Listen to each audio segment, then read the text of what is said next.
किशोरी लाल जी के बेटे राघव की शादी की बात जगह जगह चल रही थी, लेकिन किशोरी लाल जी को कोई लड़की पसंद ही नहीं आती थी। और उसकी एक ही वजह थी, किशोरी लाल जी का लालची होना। उनको लड़की वालों से मोटा दहेज चाहिए था और इसी चक्कर में एक दिन वो एक बहुत पैसे वाले के घर अपने बेटे का रिश्ता लेकर पहुंचे। उस आदमी का नाम था ओम प्रकाश। देखिए किशोरी लाल जी, मेरी एक ही बेटी है और मेरी सारी संपत्ति जायदाद सब कुछ मेरी बेटी नैना का ही है। पापा, नाम से लगता है बहुत खूबसूरत होगी। कितना अच्छा नाम है ना, नैना। ओ, वैसे बात तो सही है आपकी। अब इतना पैसा है, जमीन जायदाद है, इकलौती बेटी, आप भी क्या करेंगे? सब कुछ उसे ही देंगे ना।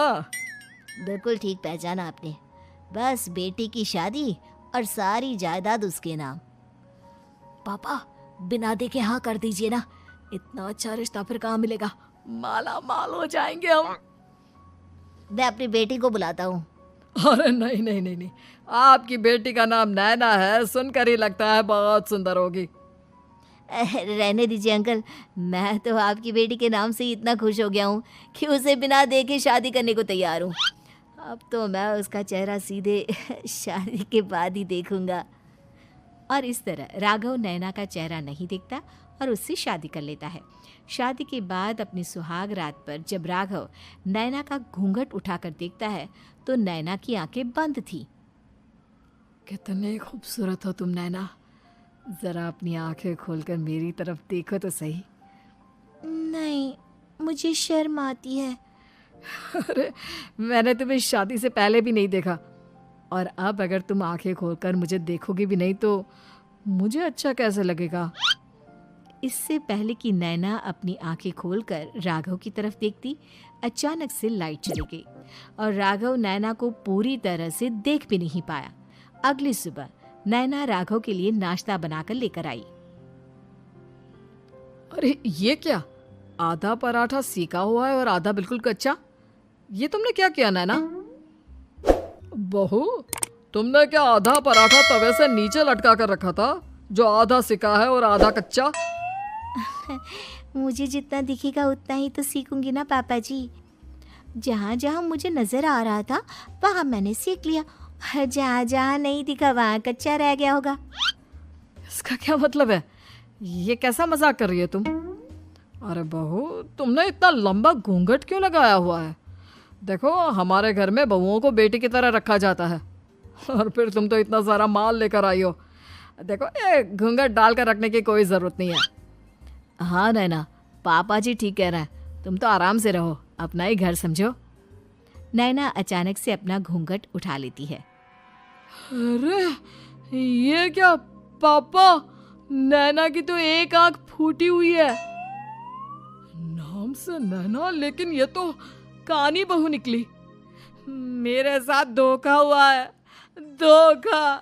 बिना दिखाए अपनी कहानी लड़की मेरे संग ब्याह दी।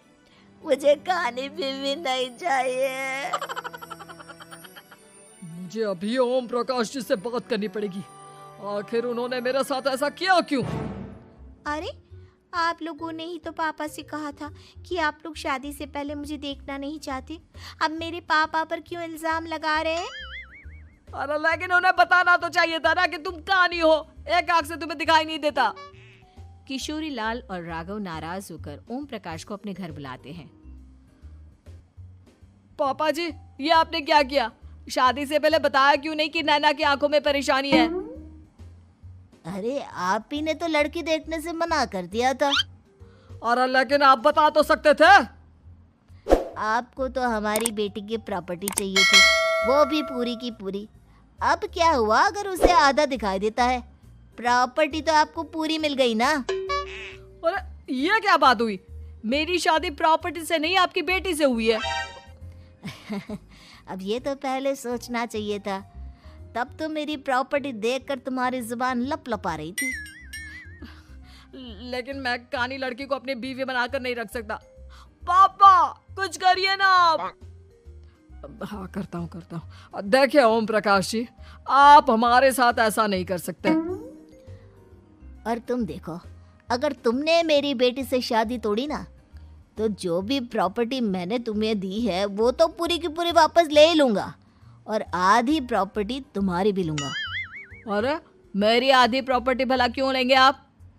इसलिए क्योंकि मेरी बेटी को आधा नज़र आता है और उसकी नज़र अभी तक तुम्हारी आधी जायदाद पर ही पड़ी है। अब तुम उसे घर से निकालोगे तो कुछ तो लेकर जाएगी ना।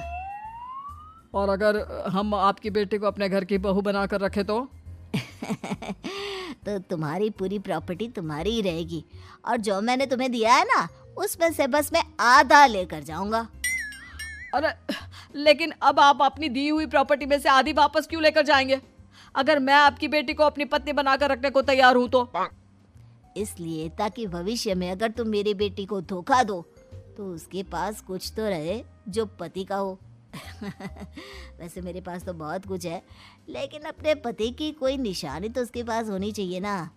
अब अगर तुमने मेरी बेटी को कानी कहा तो तुम्हें प्रॉपर्टी भी कानी ही मिलेगी, पूरी नहीं। जमाए राजा। किशोरी लाल और राघव समझ चुके थे कि वो बुरी तरह फंस चुके हैं और अब उनके पास वहां से निकलने का कोई चारा नहीं है। अब समझ में आया ना, लालच बुरी बला होती है। एक तो तुम्हें प्रॉपर्टी मिली, ऊपर से बीवी मिली, उसमें तुम्हें नखरे भी दिखाने हैं। आए बड़े, चुपचाप बैठो दोनों। कुछ दिनों के बाद नैना राघव की कार लेकर बाजार घूमने निकलती है और जब कार लेकर वापस आती है, ये क्या? एक तरफ से मेरी गाड़ी पूरी खराब हो चुकी है। लगता है तुमने मेरी गाड़ी को किसी दूसरी गाड़ी के साथ एक्सीडेंट किया है। अरे अरे कितना बड़ा नुकसान कर दिया तुमने बहू। वो क्या है ना पापा जी, मुझे एक आंख से दिखाई नहीं दे रहा था, सामने से गाड़ी आ रही थी। मुझे तो सिर्फ आधा ही दिखाई दिया और वो गाड़ी मेरी कार से रगड़ते हुए निकल गई। अब मैं क्या करूं बताओ? आप इसे ठीक कराने के पैसे कौन देगा? तुम्हारे पापा। तुमने मुझसे इस तरह से बात की? अभी रुको। नैना राघव की शिकायत ओम प्रकाश को कर देती है। देखो राघव, अब जो मेरी आधी प्रॉपर्टी तुम्हारे पास थी ना उसमें से आधी और मैं लेकर जाऊंगा क्योंकि तुमने मेरी बेटी को डांटा। अरे नहीं पापा जी, गलती हो गई, माफ कर दो। गलती की तो कोई गुंजाइश ही नहीं। अगली बार मेरी बेटी को डांटा तो बची हुई आधी में से आधी और ले जाऊंगा। लालच के चक्कर में हम दोनों ने बहुत बड़ी गलती कर दी बेटा। एक तो तुम्हें कानी बहू मिली और ऊपर से जो माल मिला वो भी काना। इस तरह राघव की हर एक गलती पर ओम प्रकाश उसकी प्रॉपर्टी का आधा आधा हिस्सा लेकर अपना सारा माल वापस ले गया और राघव को कानी बीवी से काम चलाना पड़ा। भाई लालच वाकई में बुरी बला है।